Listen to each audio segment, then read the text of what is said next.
Rajesh law centre में आप लोगों का स्वागत है। आज हम लोग चर्चा करेंगे उत्तर प्रदेश राजस्व संहिता 2006। इस संहिता के बारे में हम आप लोगों को पूर्ण रूप से पूरी संहिता को एक बार दिखाने की कोशिश करूंगा। जैसा कि हमारे बहुत सारे वीडियो जो है चैनल पे उपलब्ध हैं, चाहे वो आपका संपत्ति अंतरण अधिनियम हो, भारतीय दंड संहिता हो, भारतीय साक्ष्य अधिनियम हो या अदर लॉज हो, उसी प्रकार से आज मैं इस संहिता का संपूर्ण वर्गीकरण करूंगा और एक एक प्रोविजन को आपको दिखाऊंगा, साथ ही साथ याद भी करा दूंगा। तो मान के चलिए कि इस वीडियो के माध्यम से जो लगभग 25 से 30 मिनट का वीडियो होगा, आप इस पूरे संहिता पे, राजस्व संहिता पे अपनी एक पकड़ बना लें, बिना अंदर इसके कुछ पढ़े हुए। आप केवल इस एक वीडियो के माध्यम से आप इस राजस्व संहिता को कम से कम 50% समझ जाएंगे। आप बस केवल जरूरत है ध्यान से आपको देखने की। स्टेप बाय स्टेप मैं सब समझाऊंगा आप लोगों को, और उसके बाद जिसे इसी एक वीडियो में तो पूरी संहिता पढ़ाई नहीं जाएगी, पूरी संहिता का ओवरव्यू हम समझाएंगे आपको। लेकिन नेक्स्ट वीडियो में हम एक एक करके जो है छोटे छोटे टॉपिक को भी जो है सीरियल वाइज आप लोगों के लिए उपलब्ध कराऊंगा, लेकिन थोड़ा समय लगेगा। फिलहाल इस राजस्व संहिता के बारे में हम लोग अपना विषय शुरू करते हैं। साथ ही साथ एक बात बता दें आप लोगों को कि हमारे यहाँ पीसीएस जे, एपी और एचजीएस की तैयारी भी कराई जाती है। बोर्ड पे देखिए नंबर दिया गया है। ऑनलाइन और ऑफलाइन दोनों प्रकार के क्लास की सुविधा उपलब्ध है। साथ ही साथ आपको नोट्स भी प्रोवाइड कराया जाता है। अगर आपको केवल लोकल लॉज के नोट्स भी जरूरत है, जितने भी लोकल लॉज हैं उत्तर प्रदेश के, तो आपको वो भी उपलब्ध करा दिया जाएगा। तो इस दिए गए नंबर पे आप संपर्क करके अपनी सुविधानुसार क्लास ज्वाइन कर सकते हैं, या नोट्स की आवश्यकता है तो नोट्स प्राप्त कर सकते हैं। साथ ही साथ कोई भी वैकेंसी अगर उत्तर प्रदेश में आती है, चाहे वो एपीओ की हो या पीसीजे की, तो कम समय के लिए संपूर्ण सिलेबस का एक क्रैश कोर्स चलाया जाता है, जिसकी एक जो है मिनिमम फीस रखी जाती है, और वो फीस ऐसी होती है कि एक गरीब से गरीब बच्चा भी एफर्ड कर सके। और उस 1 से 2 महीना या 3 महीने जो भी टाइम होता है प्रारंभिक परीक्षा का, उसमें मैं ओवरऑल सारे सब्जेक्ट को आपको इतना तैयार करा देता हूँ 2-2 घंटे की क्लास लेकर के, कि आप अगर केवल उसी को याद कर लें तो आपको प्रारंभिक परीक्षा क्वालिफाई करने से कोई नहीं रोक सकता। साथ ही साथ मेंस के लिए अलग से आंसर राइटिंग की भी क्लास कराई जाती है। आंसर राइटिंग कराई जाती है, उसकी कॉपी चेक की जाती है, और मेंस की भी अलग से क्लास जरूरत पड़ने पे चलाई जाती है। तो आपको जरूरत है इस दिए गए नंबर पे संपर्क करके अपनी सुविधा अनुसार आवश्यकताओं की पूर्ति करनी। चलिए हम लोग शुरू करते हैं उत्तर प्रदेश राजस्व संहिता 2006 की। जैसा कि सभी बच्चों को इस बात की जानकारी लगभग होगी कि इस जो संहिता है, ये जो अधिनियम है, कानून है, ये कानून उत्तर प्रदेश जमींदारी उन्मूलन एवं भूमि सुधार अधिनियम 1950 एवं 1956 को रिपील करके, उसको खत्म करके इस कानून को लाया गया। अब जितने कानून देखिए, ये एक्ट जो आप देख रहे हैं, ये एक्ट कितने कानूनों को रिपील करके लाया गया है, कितने कानून को समाप्त करके लाया गया है, इसका उल्लेख आपको इसी संहिता की प्रथम अनुसूची में मिल जाएगा, जिसमें टोटल 39 एक्ट ऐसे हैं जिन्हें रिपील किया गया है। वो 32 एक्ट वर्तमान उत्तर प्रदेश में प्रभावित थे, और 7 एक्ट उत्तराखंड राज्य में प्रभावित थे।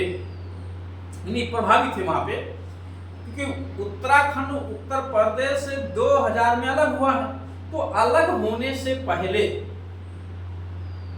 उत्तर प्रदेश का ही पार्ट था उत्तराखंड ही, जिसका पुराना नाम उत्तरांचल था, अब उसका नाम उत्तराखंड हो गया है। तो वो टोटल कानून जो लागू थे वहां और यहाँ, क्योंकि वहां के लिए कुछ एक्स्ट्रा भी कानून बने हुए थे, क्योंकि उत्तर प्रदेश और उत्तराखंड की जो भौगोलिक स्थिति है उसमें बहुत बड़ा अंतर है।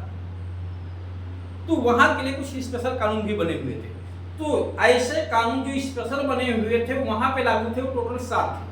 तो वो 7 और जो उत्तर प्रदेश में लागू थे 32 और 7 39 एक्ट को रिपील करके ये कानून आपका उत्तर प्रदेश राज्य संहिता 2006 में लाया गया। अब आप देखेंगे कि प्रमुख तौर से 2 कानून को हर कोई जानता है। एक ZALRA जिसको शॉर्टकट में कहा जाता है, यानी जमींदारी उन्मूलन एवं भूमि सुधार अधिनियम 1950, और एक था 1956। जब आप फर्स्ट शेड्यूल देखेंगे तो फर्स्ट शेड्यूल का कॉलम नंबर 19 एवं 25, कॉलम नंबर 19 सीरियल नंबर 19 में ZALRA यानी जमींदारी उन्मूलन एवं भूमि सुधार अधिनियम 1950 का उल्लेख किया गया था, जबकि जो है सूची नंबर यानी उसी अनुसूची 1 का जो क्रम संख्या है 25, उसमें जमींदारी उन्मूलन एवं भूमि सुधार अधिनियम 1956 का उल्लेख किया गया था, उसको भी रिपील कर दिया गया। ठीक, अब ये जो कानून आपका है ध्यान दीजिएगा, इसको स्थानीय विधि कहते हैं। कैसी विधि है ये?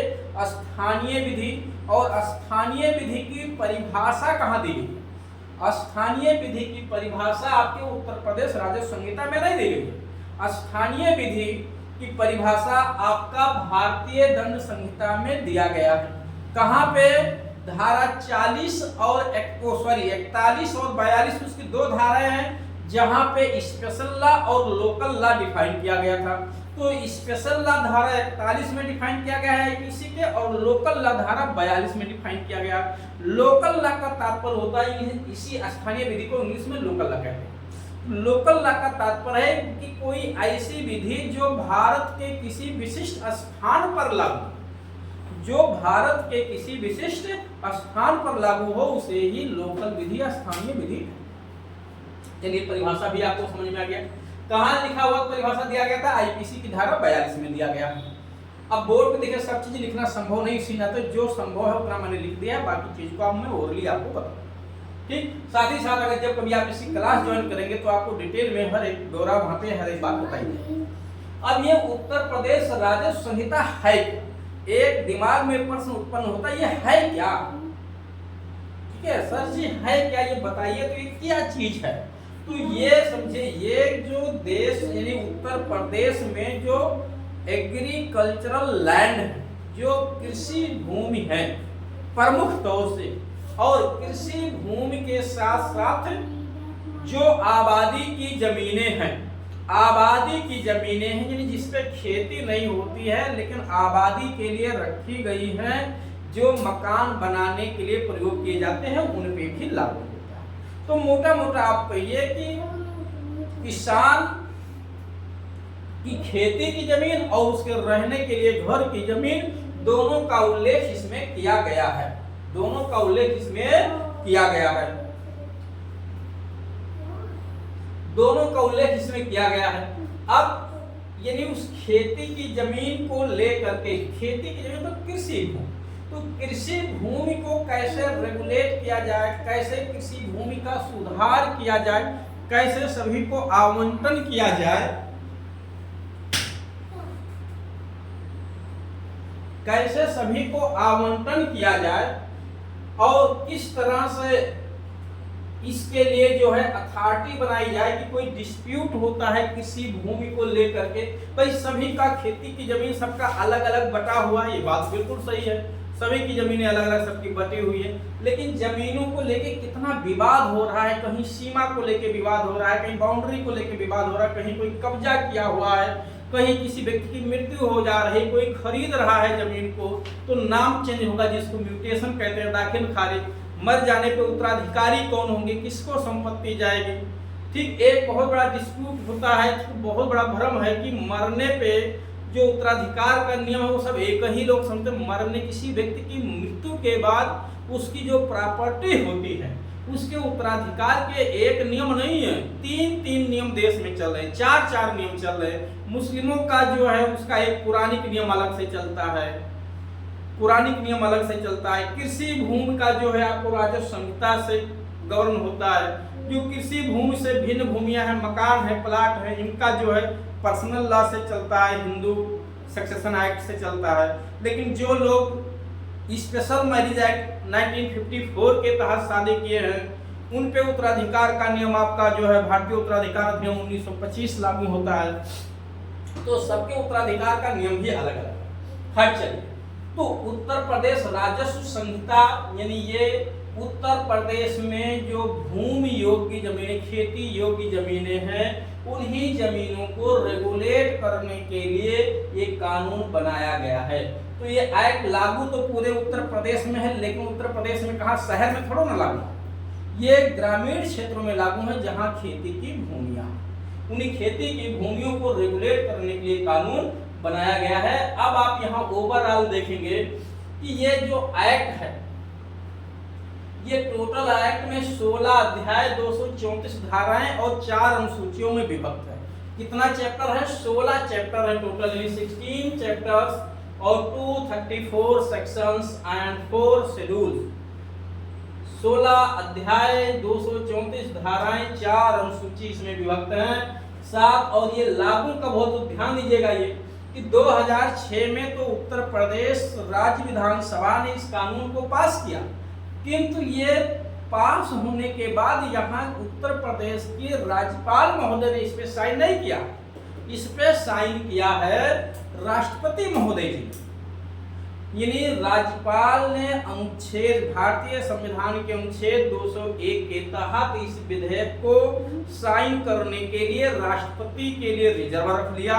राष्ट्रपति महोदय ने 29/11/2012 को, यानी 29 नवंबर 2012 को इस पे साइन कर दिया। 29/11/2012 को साइन कर दिया। अब आप देखेंगे कि ये लागू कब हुआ, तो इसके इन्फोर्स की 2 डेट है। इसके इन्फोर्समेंट की कितनी डेटें हैं? 2 डेटें आपको मिलेंगी, एक 18 दिसंबर 2015, एक 11 फरवरी 2016।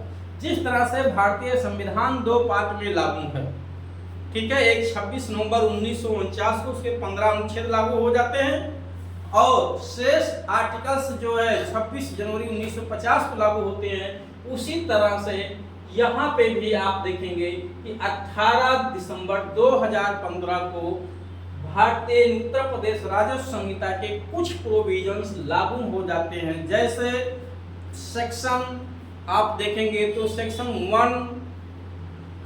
1 मिलेगा आपको, और सेक्शन 1 के बाद 4, 5, 6, 7, 8, 9, 10, 11, 12, 13, 14, 15, 16, 17, 18, 19 और 233 एवं 234 इतने प्रोविजन इसके तुरंत लागू हो गए हैं। किस डेट में लागू हो गए? 12 दिसंबर 2015 को ही लागू हो गए थे। कौन कौन से? अनुच्छेद 1 और 4 से लेकर के 19 तक सीरियल नंबर है, ठीक है, मैं एक बार देख लूं कहीं गलत ना हो। हाँ, एक यानी अनुच्छेद 2 और 3 को छोड़, ठीक है, अनुच्छेद 2 और 3 को छोड़ के, तो अनुच्छेद 1 से लेके 19 इसमें से 2 और 3 को छोड़ देना है आपको, सीधे 1 से लेकर 19 तक 2, 3 को छोड़ के, और 233 एवं 234 यानी लास्ट के 2 सेक्शन, ये इतने प्रोविजन इसके, तो आप कह लीजिए कि टोटल 17 और 2 19 सेक्शन ऐसे हैं जो 18 दिसंबर 2015 को लागू हुए। शेष प्रोविजन इसके 11 फरवरी 2016 को लागू हुआ। अगर आपसे जनरल वे में पूछा जाता है कि उत्तर प्रदेश राजस्व संहिता कब लागू हुई है, तो आप 11 फरवरी 2016 बताइए। ठीक, 11 फरवरी 2016 आपको बताना है कि 11 फरवरी 2016 से लागू। एक चीज और ध्यान रखना है आपको, इसका जो एक्ट नंबर है वो 8 है, यानी 2006 में बनने वाला कौन सा कानून था? 8वां कानून था। कुछ बातें मैंने यहाँ मेंशन की है कि ये सिविल मौलिक एवं प्रक्रियात्मक विधि, आप देखेंगे कि देखिए चाहे पर्सनल लॉ हो यानी फैमिली लॉ हो, चाहे लोकल लॉ हो या सिविल विधियां हो, ये सबके सब सिविल विधि की श्रेणी में आते हैं।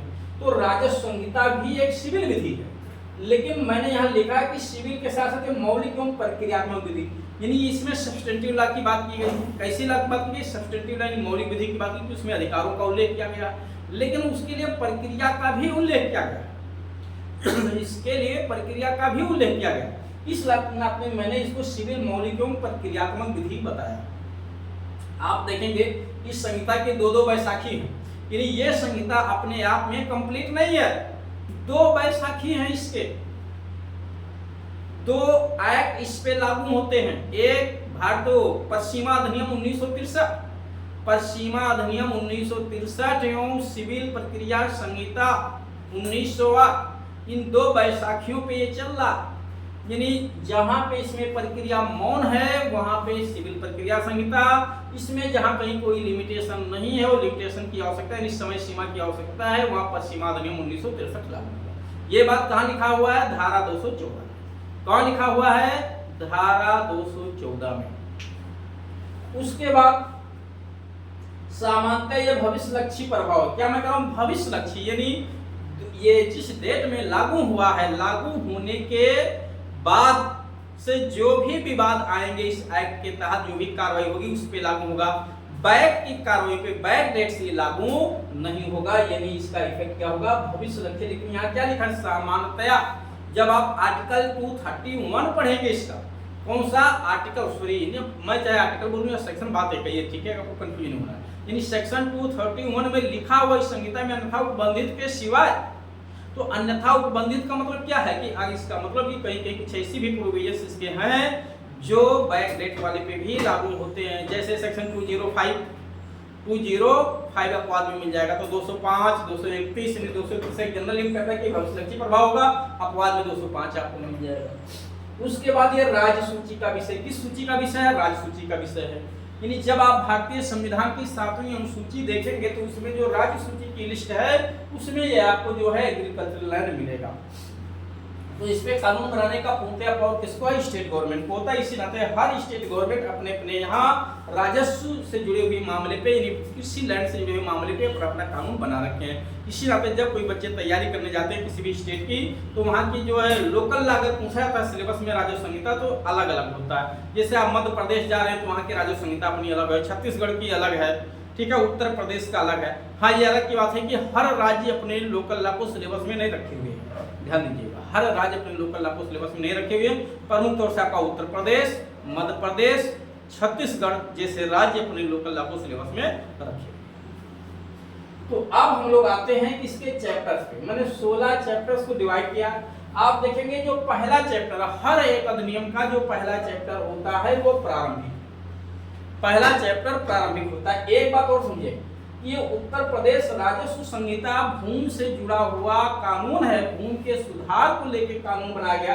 मैं भी चैप्टर पे चर्चा करने से पहले 5 मिनट आपका थोड़ा सा ध्यान इसके कुछ ऐतिहासिक पहलुओं पे दिलाना चाहता हूँ कि ये एक्ट तो आया है जेडेएलआरए की जगह पे, यानी जमींदारी उन्मूलन एवं भूमि सुधार अधिनियम 1950 की जगह पे आया है। तो जेडेएलआरए 1950 जो एक्ट बनाया गया वो तो संपत्ति के अधिकार को लेकर बनाया गया था। संपत्ति का अधिकार तो भारतीय संविधान में एक फंडामेंटल राइट था। क्या था? मूल अधिकार था। अनुच्छेद 19(1) में और अनुच्छेद 31 में, 19(1) में स्वतंत्रता का अधिकार था, अनुच्छेद 31 में जो संपत्ति के अधिकार के रूप में अर्जन वगैरह करने का पूर्ण रूप से राइट मिला हुआ था। प्रश्न ये था कि जेडेएलआरए यानी जिस समय जमींदारी उन्मूलन करना था उस समय संपत्ति का अधिकार तो मूल अधिकार संविधान निर्माताओं ने संविधान के भाग 3 में रख दिया था इसको। अब जमींदारों से जमीन लेंगे कैसे? जमींदारों से उनकी सहमति के बिना तो जमीन ले नहीं सकते थे। तो एक बहुत बड़ी चैलेंजिंग हो गई। संविधान निर्माताओं को लगा कि ये तो बहुत बड़ी गलती हो गई, संविधान में संपत्ति के अधिकार को मूल अधिकार के रूप में रख कर। तो उन्होंने आनन फानन में क्या किया? संविधान निर्माता ने ही अभी, क्योंकि संविधान जो सभा बनी हुई थी वो संविधान सभा जब तक पार्लियामेंट का गठन 1952 में नहीं हुआ तब तक अंतरिम संसद के रूप में भारत में काम कर रही थी। तो उसने क्या किया कि एक संविधान संशोधन कर दिया, फर्स्ट शेड्यूल बना दिया, ठीक है, प्रथम संविधान संशोधन 1951 में करके जो है एक नई अनुसूची बना दी, संविधान नई अनुसूची बना दी। और नई अनुसूची बनाने का जो मुख्य उद्देश्य था, नई अनुसूची और अनुच्छेद 31 का और खा बना दिया, 31 का और 31 खा जोड़ दिया, 2 आर्टिकल जोड़े गए और नई अनुसूची जोड़ी गई। नई अनुसूची जोड़ करके देखिए, नई अनुसूची क्यों जोड़ा गया और 31 का और खा क्यों जोड़ा गया?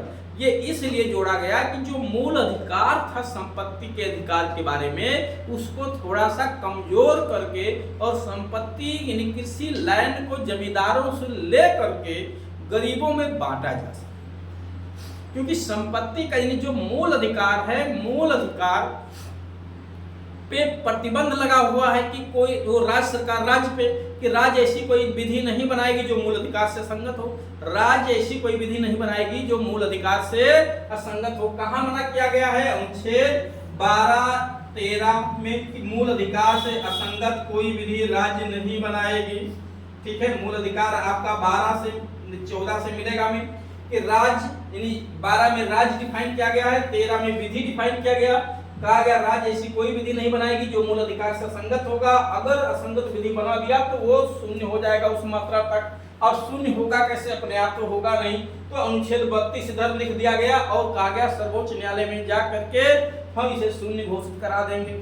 तो अनुच्छेद 13 मना कर रही थी कि राज्य ऐसी कोई विधि अब नहीं बना सकती जो मूल अधिकार से संगत हो, और संपत्ति का अधिकार जो था वो मूल अधिकार की श्रेणी में था। संपत्ति यानी किसी जमीन के रूप में जो उस समय संपत्ति हुआ करती थी वो कुछ ही लोगों के पास सीमित थी, खासतौर से जमींदारों के पास। उनसे वो जमीन लेकर के देश में जो एक बहुत बड़ा तबका भूमिहीन था उसमें आवंटन करना था, तभी ये सुधार हो पाता। और आपके संविधान में भी सुधार की बात की गई थी कि चाहे आर्थिक संसाधन हो या भौतिक संसाधन हो। अनुच्छेद 39 खंड ख और ग में कहा गया था कि वो एक तरह केंद्रित नहीं होना चाहिए, सेंट्रलाइज नहीं होना चाहिए। तो लेकिन प्रश्न ये था कि अगर संपत्ति के अधिकार में एक सरकार कानून बनाती तो वो मूल अधिकार के वायलेशन में हो जाता, और ऐसे लोग जिनकी जमीनें हड़पी जाती वो अनुच्छेद 32 में जा करके अपने मूल अधिकार का परिवर्तन करा के उस विधि को शून्य करा देते। तो कुल मिलाकर के न्याय सरकार को ऐसा कानून चाहिए कि सरकार कानून बनाए संपत्ति के अधिकार, संपत्ति को लेकर के भले ही वो मूल अधिकार से संगत हो, लेकिन न्यायपालिका उसे चेक न कर पाए। तो न्यायपालिका के चेक करने की शक्ति पर रोक लगाने के लिए प्रथम संविधान संशोधन 1951 करके 9वीं अनुसूची और अनुच्छेद 21 का और खा जोड़ा गया। तो और लिख दिया गया वहां साफ साफ 21 का और खा में कि अनुच्छेद 13 में किसी बात के होते हुए भी जो 9वीं अनुसूची जोड़ी गई है उसमें अगर कोई भी विषय लैंड से जुड़ा हुआ बना के रखा जाता है तो न्यायपालिका के अधिकार क्षेत्र से बाहर होगा, न्यायपालिका के अधिकार क्षेत्र से वो बाहर होगा। तो इसीलिए 9वीं अनुसूची में आप वर्तमान में देखेंगे तो वर्तमान में 284 लैंड से जुड़े हुए कानून बना के रखे गए हैं, जिसमें 279 नंबर पे JLRA रखा गया, जमींदारी उन्मूलन एवं भूमि सुधार अधिनियम 1950 को रखा गया। और 9वीं अनुसूची को इसी नाते डस्टबिन कहते हैं या अम्ब्रेला शेड्यूल भी कहा जाता है या लैंड शेड्यूल भी कहा जाता है। ध्यान रखिएगा क्यों? क्योंकि लैंड से जुड़े हुए कानून जो बनेंगे वो 9वीं अनुसूची में अगर डाल दिए गए तो न्यायपालिका उसका रिव्यू नहीं कर पाई, रोक लगा गया। यद्यपि रोक तो लगाया गया, विधायिका की जो है संविधान संशोधन करके 9वीं अनुसूची बना करके, फिर भी ये रोक व्यवहार में है नहीं। अब न्यायपालिका ना चेक करे क्योंकि वो आवश्यकता है इसे कानून को बनाने के लिए, इस नाते वो शून्य घोषित नहीं करती है जो भी लैंड सुधार से कानून बनते हैं। लेकिन 9वीं अनुसूची का रिव्यू करने की शक्ति पे उसके वर्तमान में कोई रोक नहीं है। इस पे दो महत्वपूर्ण केस मिलेंगे आपको। केशवानंद भारती बनाम भारत संघ 1973 का केस जो 24 अप्रैल 1973 केस डिसाइड हुआ था। ध्यान रखिएगा 24 अप्रैल 1973 पे केस डिसाइड हुआ था केशवानंद भारती। और केशवानंद भारती के केस में आप देखिए इतिहास भारत में सबसे बड़ी बेंच बनाई गई थी सर्वोच्च न्यायालय में। हाँ, उससे भी बड़ी बेंच बनी हुई है लेकिन वो हाईकोर्टों की है, इलाहाबाद हाईकोर्ट का। लेकिन सुप्रीम कोर्ट में उससे बड़ी बेंच आप तक नहीं बनी जिसमें 13 जज बैठाए गए थे केशवानंद भारती के केस में। तो और एक उस केशवानंद भारती के केस में सुप्रीम कोर्ट ने साफ साफ कह दिया था कि हम कोई भी कानून आप बना सकते हैं बट बेसिक स्ट्रक्चर के खिलाफ नहीं होना चाहिए। अगर वो बेसिक स्ट्रक्चर के खिलाफ है संविधान के तो मैं उसका रिव्यू जरूर करूंगा। साथ ही साथ इसके बाद एक 2007 में एक केस आता है जो है IR सेलो बनाम तमिलनाडु राज्य। IR सेलो बनाम तमिलनाडु राज्य केस में सुप्रीम कोर्ट ने साफ साफ कह दिया कि 9वीं अनुसूची भी पुनर्विलोकन योग्य है। चेक कुल मिलाकर 9वीं अनुसूची भी पुनर्विलोकन योग्य है, छोड़िए उसको। 9वीं अनुसूची बन गई। JLRA से जुड़ा हुआ कानून जमींदारी उन्मूलन एवं भूमि सुधार अधिनियम 1950 के कानून को उस शेड्यूल में रख भी दिया गया, उस शेड्यूल में रख दिया गया क्रम संख्या 279 पे। और सर्वोच्च न्यायालय ने उसका कोई रिव्यू नहीं किया और वर्तमान में वो कानून प्रभावी था, उसको रिपेयर करके आपको उत्तर प्रदेश राज्य संहिता 2006 लाया गया। अब हम लोग चर्चा करते हैं उत्तर प्रदेश राज्य संहिता 2006 पे। मैं यहाँ पे कुछ चीजों को आपको बता चुका हूँ, चलता हूँ इसके चैप्टर्स पे एक एक करके। जो इसके चैप्टर आप देखेंगे, पहला चैप्टर, हर एक एक्ट में पहला चैप्टर उसका परिचयात्मक खंड होता है। अधिनियम का नाम, अधिनियम में दिए गए कुछ शब्दों का नाम जिसको परिभाषा के नाम से जाना जाता है या निर्वचन खंड के नाम से जाना जाता है। पहला चैप्टर आप देखेंगे टोटल 16 चैप्टर हैं। अब मैं आपको याद भी करा रहा हूँ, ध्यान से समझना, आपको याद भी करना है। पहला चैप्टर क्या है, देखिए पहले एक तो मोटा मोटा समझ लिए याद करने से पहले कि यहाँ सबसे पहले क्या बनाया गया। एक तो अधिनियम का नाम, विस्तार, प्रारंभ तो लिखने पड़ेगा ना, नाम परिचय तो होगा ही। परिचय के साथ साथ राजस्व मंडल, परिषद और राजस्व अधिकारी, यानी इससे जुड़े हुए इस एक्ट को क्रियान्वित करने के लिए कुछ अथॉरिटियों का गठन किया गया। एक रेवेन्यू बोर्ड बनाया गया, राजस्व मंडल बनाया गया, राजस्व बोर्ड बनाया गया, और राजस्व बोर्ड के जो ऑफिसर्स हैं और कोर्टें हैं उनका उल्लेख किया गया। तो आप देखेंगे जो है कलेक्टर से लेके लेखपाल से लेके लेखपाल सबसे छोटा अथॉरिटी, उसके बाद जो है राजस्व निरीक्षक जिसको आरआई कहते हैं, कानून को भी उसी को कहते हैं, उसके ऊपर होता है नायब तहसीलदार, फिर तहसीलदार, तहसीलदार न्यायिक। तो इस तरह से जो है आप देखेंगे बोर्ड तक के मेंबर मिलते हैं। बोर्ड से नीचे बोर्ड यानी राजस्व परिषद, उसके सदस्य, कलेक्टर को कमिश्नर, एडिशनल कमिश्नर यानी आयुक्त, अपर आयुक्त, कलेक्टर, अपर कलेक्टर जो है उप जिला अधिकारी, सहायक कलेक्टर जो है राजस्व अधिकारी, सहायक राजस्व अधिकारी। तो इस तरह से अभिलेख अधिकारी, सहायक अभिलेख अधिकारी, कई सारे अथॉरिटियों का गठन आपको यहाँ मिलेगा। और ये अथॉरिटियों के क्या काम, इस संहिता में जहाँ भी काम पूरा लिखा हुआ है, रिकॉर्ड को मेंटेन करना है, रिकॉर्ड को तैयार करना है, राजस्व की वसूली करना है, जो भी काम करना है वो सब यही अथॉरिटियां करती हैं अलग अलग चैप्टर्स में। तो ये जो एक राजस्व मंडल बनाया गया, राजस्व मंडल, ठीक है, और उसमें अथॉरिटियों का गठन किया गया चैप्टर 3 में लेकर के। उसके बाद विवाद शुरू होता है, यानी जो समस्याओं का समाधान है वो शुरू होता है चैप्टर 4 से। सबसे बड़ी समस्या जो किसानों के समक्ष आती है जमीन को लेकर के, वो आती है सीमा चिन्ह के निर्धारण को लेकर के, सीमा विवाद को लेकर के, क्योंकि हर व्यक्ति एक दूसरे की जमीन में अवैध कब्जा करना चाहता है या कब्जा किया हुआ है, या दूसरे का जो सीमा चिन्ह है, बाउंड्री यानी मेड़ वगैरह, उसको काट डालता है या काट रहा है। तो यह सीमा संबंधी विवाद बहुत बड़ी समस्या है। दूसरों की जमीन पे लोग कब्जा किए हुए, उनको खेत में नहीं जाने दे रहे हैं, रास्ता नहीं देते हैं जाने को लेकर के। तो ये जितनी भी समस्याएं यानी सीमा को लेकर जितनी भी विवाद है, या मार्ग को लेकर विवाद है, ठीक है, या चरागाह स्थल पे जानवरों को चराने को लेकर जानवर नहीं जाने दिया जा रहा है, जानवरों को जाने नहीं दिया जाता है, तो ये सब विवाद चैप्टर 4 में सीमा और सीमा चिन्ह से संबंधित चैप्टर में धारा 20 से 28 तक में विस्तारित इसका किया जाता है। उसके बाद ग्राम का अभिलेख, इसमें 2 चैप्टर मैंने रखा है, 5 और 6।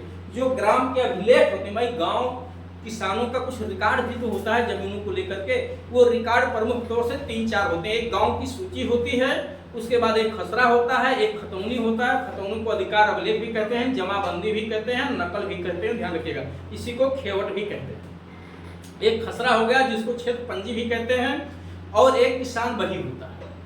तो इतने जो रिकॉर्ड हैं, इन रिकॉर्डों को मेंटेन करना, इनको तैयार करना, इनको रखना, पूरा 2 चैप्टर है, चैप्टर 5 और 6। एक में इनका अनुरक्षण यानी मेंटेनेंस है, और एक में इसका रिवीजन यानी तैयार करना है।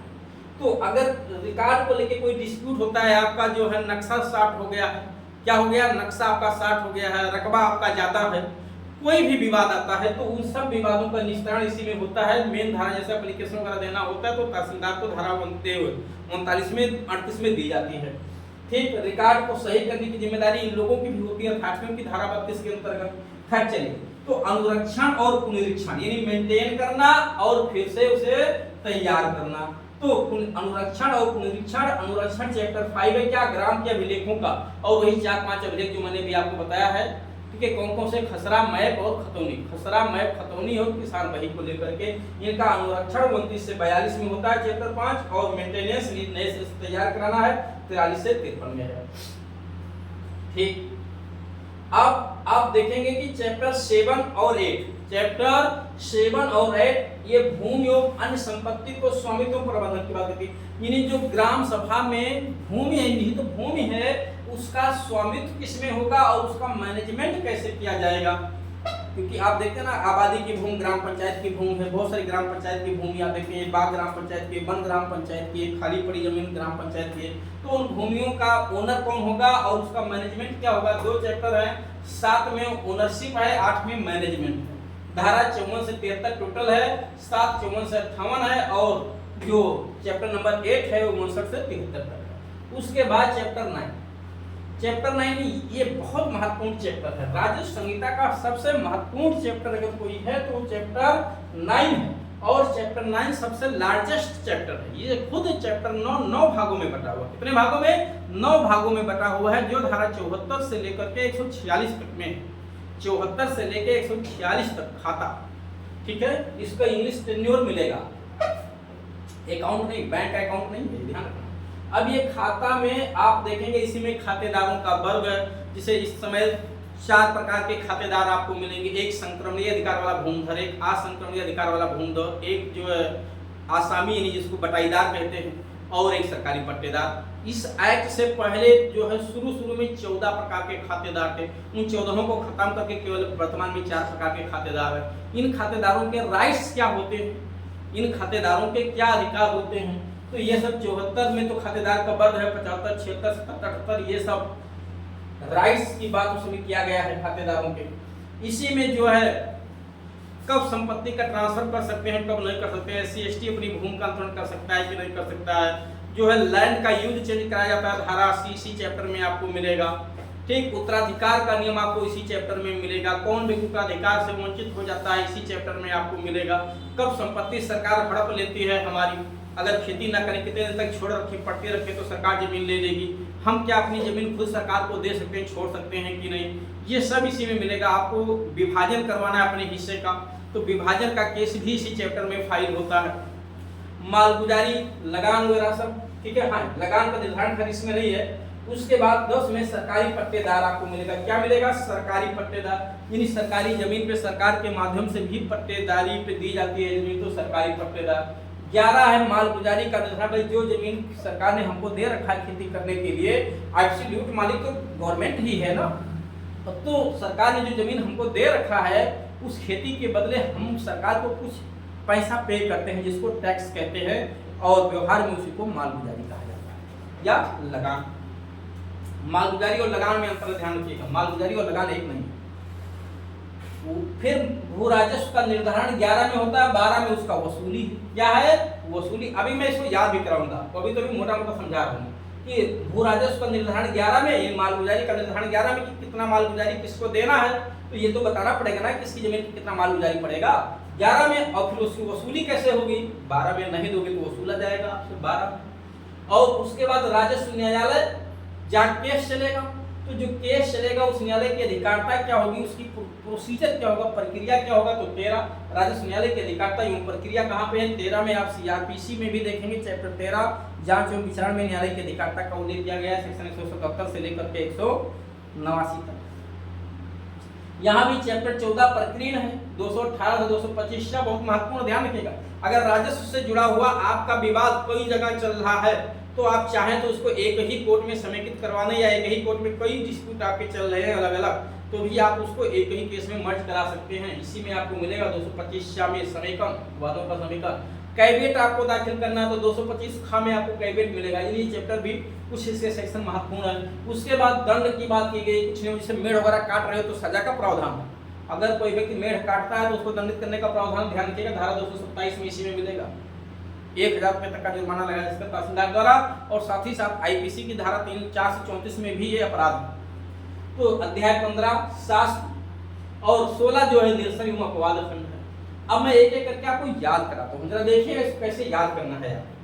इसमें कितने चैप्टर हैं जो पा से शुरू होते हैं, कितने चैप्टर हैं जो पा से शुरू होते हैं। पहला प्रारंभिक, पहला चैप्टर क्या है? प्रारंभिक है, धारा 1 से 4, पहला प्रारंभिक, ठीक, धारा 1 से 4। फिर आप देखेंगे जो है प्रकीर्ण, 14 प्रकीर्ण है, पा से प्रकीर्ण, तो पा से प्रारंभिक, पा से प्रकीर्ण यानी 1 और 14, और पा से पेनाल्टी। शास्त्र ना पढ़ो इसको, पेनाल्टी इंग्लिश में पढ़ लो आप थोड़ा सा याद करने के लिए। पेनाल्टी मीन्स शास्त्र दंड होता है, तो 15 पेनाल्टी है, 15 पेनाल्टी, पहला प्रारंभिक और 14 प्रकीर्ण। तो 3 चैप्टर आपके पापा से शुरू होने वाले हैं। पहला प्रारंभिक है, और उसके बाद 14वां प्रकीर्ण है, 15वां पेनाल्टी है। तो 1, 14, 15 प्रारंभिक, प्रकीर्ण, पेनाल्टी। चैप्टर 1 जो है उसमें 4 सेक्शन है, 1 to 4। जो 14 है 218 से 225, 4 तक है, केवल ध्यान रखना 4 से ज्यादा कुछ नहीं। तो 218 से 225 चा और चा महत्वपूर्ण है। उसके बाद जो पेनाल्टी है वो 226 से 229, 226 से 229 4 सेक्शन इसमें भी है, ध्यान रखना। तो 15 में भी 4 है, पहले में भी 4 है, यहाँ भी 1 से 4, यहाँ भी धारा 4 ही है टोटल। 26, 27, 28, 29 4 सेक्शन इसमें है पेनाल्टी में। तो ये 3 चैप्टर उम्मीद है कि आपको जरूर याद हो गया होगा।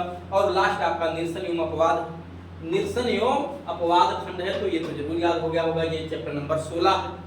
तो अंत में 16 समाप्त हो गया। 16 समाप्त यानी निरसन, निरसन मतलब क्या होता है? समाप्त। तो 16 समाप्त, 15 पेनाल्टी, 14 प्रकीर्ण, पहला प्रारंभिक हो गया। 4 चैप्टर तो आपको याद हो गया होगा। और सबसे लार्जेस्ट चैप्टर जो मैंने आपको बताया है वो है खातेदार टेन्योर, वो है 9, जो खुद 9 भागों में बटा हुआ है। यानी चैप्टर 9 खुद 9 भागों में बटा हुआ सबसे लार्जेस्ट चैप्टर पूरे एक्ट का है, जो धारा 174 से 146 तक में उल्लिखित किया गया। कहां से कहां तक? 74 से 146 तक में उल्लिखित किया गया। तो चैप्टर आपको 5 याद हो गए होंगे। पहला प्रारंभिक, 14 प्रकीर्ण, 15 पेनाल्टी और 16 समाप्त हो गए निरसन खंड। तो 4 ये हो गए और एक आपने 9 याद कर लिया, धारा जो है 74 से 146 तक जो खाता है टेन्योर से जुड़ा हुआ है, जो खुद 9 भागों में बटा हुआ है। अब बच गया क्या? 10 सरकारी पट्टेदार। 10 क्या? सरकारी पट्टेदार। 147 से 152 सरकारी पट्टेदार और 11 और 12 ये दोनों मालगुजारी से जुड़े हुए चैप्टर हैं। 11 12 मालगुजारी का निर्धारण पहले करोगे, पहले वसूली कर लोगे। पहले निर्धारण, पहले बताओ कितना देना है और ना दे तब वसूल लो, कि पहले वसूल लोगे तब बताओगे कितना लेना है।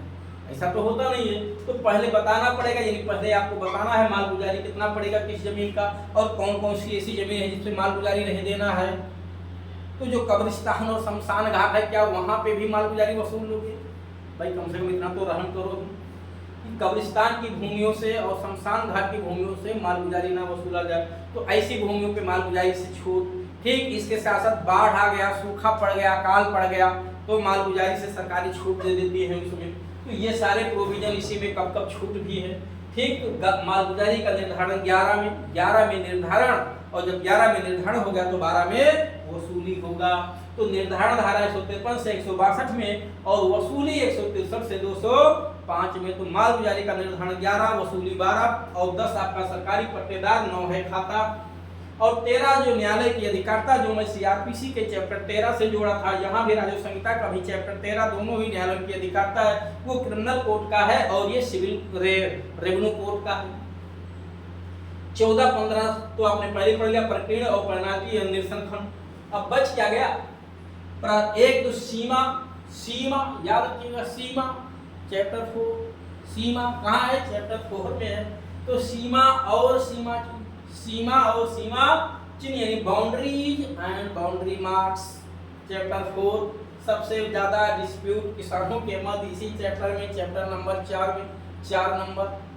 ठीक, जो 20 से 28 से ज्यादा धारा नहीं है, मात्र यहाँ पे 9 धाराएं हैं।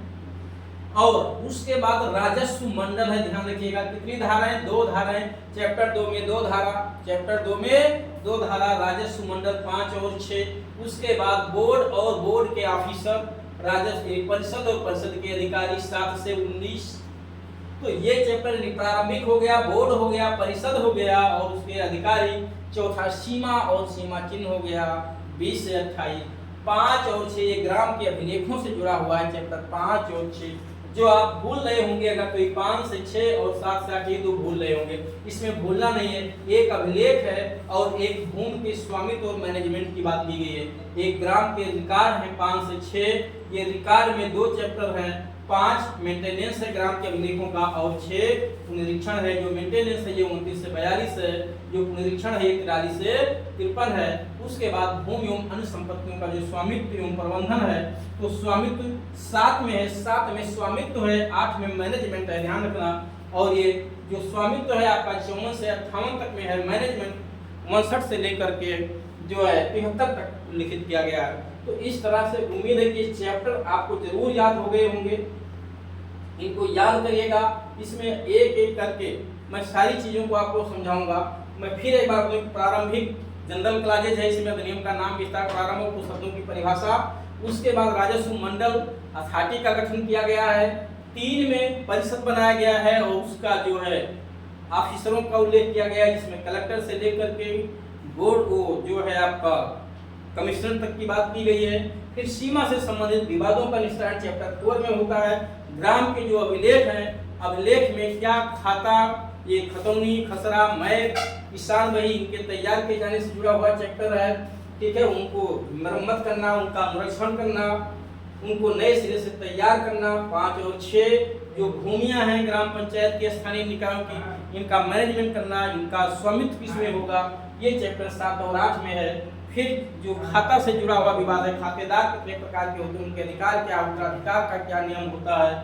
ठीक है, जमीन का बंटवारा कैसे कराना हिस्से का, तो ये चैप्टर 9। और सरकारी पट्टेदार 10 है। 11 भू राजस्व का निर्धारण है। 12 उसकी वसूली है। और 13 न्यायालय और उसकी अधिकारिता का उल्लेख किया गया है। 14 कुछ मिसलिनियस प्रोविजन है। 15 में दंड का प्रावधान किया गया। इस संहिता में कुछ जगहों पे आपको सजाएं भी मिलेगी। तो ये एक्ट, इसका थोड़ा बहुत नेचर दांडिक नेचर भी है, ध्यान रखिएगा। और लास्ट में निरसन और अपवाद खंड लिखा हुआ है। तो उम्मीद है ये आपको जरूर समझ में आया होगा। और अब मैं एक एक करके इसके स्टेप बाय स्टेप प्रारंभिक से शुरू करके धीरे धीरे करके एक वीडियो आप लोगों के लिए अपलोड जरूर करूंगा। कुछ एक वीडियो उत्तराधिकार से जुड़ा हुआ वीडियो भी चैनल पे उपलब्ध है। और अगर कहीं कोई बात मिस हो गई होगी, छूट गई होगी, ठीक है, ऐसा हो सकता है कि कोई बात कहीं छूट गई हो या गलती से कोई गलत शब्द निकल गया हो, सोच कुछ और रहे हो, मुख से कुछ गलत निकल गया हो, तो जरूर आपको कुछ अगर ऐसे फाल्ट हुई होगी कमेंट बॉक्स में बताइएगा। और साथ ही साथ अपने और दोस्तों को शेयर भी करिएगा। और मैं फिर एक बार बता दूं कि क्लास के लिए ऑनलाइन ऑफलाइन दोनों प्रकार की क्लास की सुविधा उपलब्ध है। आप इस दिए गए नंबर पर संपर्क करके अपनी सुविधानुसार क्लास ज्वाइन कर सकते हैं।